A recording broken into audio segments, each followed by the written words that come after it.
আমরা সবাই জানি খুব সম্প্রতি টঙ্গীর ময়দানে একটি অনাকাঙ্ক্ষিত ঘটনা ঘটেছে। যে ঘটনায় ৩ জন মানুষ মারা গেছেন। তো এই ৩ জন মানুষ মারা যাওয়ার অবশ্যই এটা একটা দুঃখজনক বিষয় এবং এটা কোনোভাবে কাঙ্ক্ষিত না।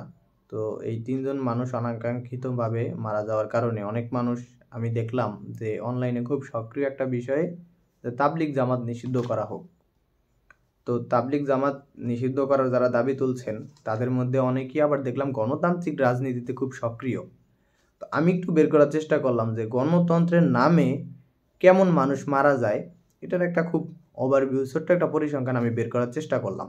ঢাকা ট্রিবিউন নামে একটা পত্রিকা 2017 সালে একটা প্রতিবেদন প্রকাশ করে, যেই প্রতিবেদনে বলা হয় গত 5 বছরে, মানে তাদের প্রতিবেদনের আগে গত 5 বছরে বাংলাদেশের রাজনৈতিক সংঘর্ষে মানুষ মারা গেছেন 1028 জন এবং আহত হয়েছেন 52,066 জনের বেশি।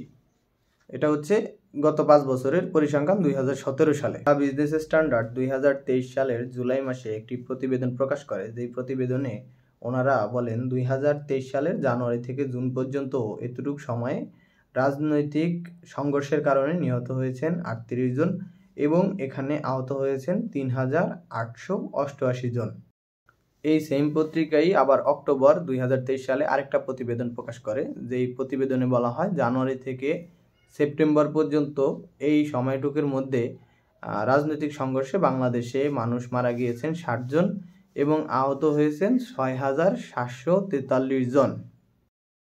দক্ষিণ এশিয়ার একটা দেশ বাংলাদেশের এটা খুব অল্প সময়ে রাজনৈতিক সংঘর্ষের কারণে মৃত্যুর পরিসংখ্যান।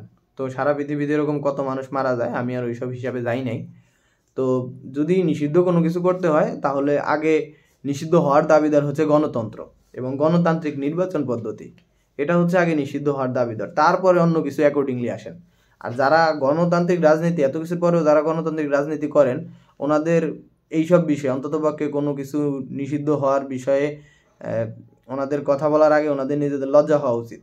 ওনারা একটু লজ্জা করা উচিত, ওনাদের একটু লজ্জা পাওয়া উচিত।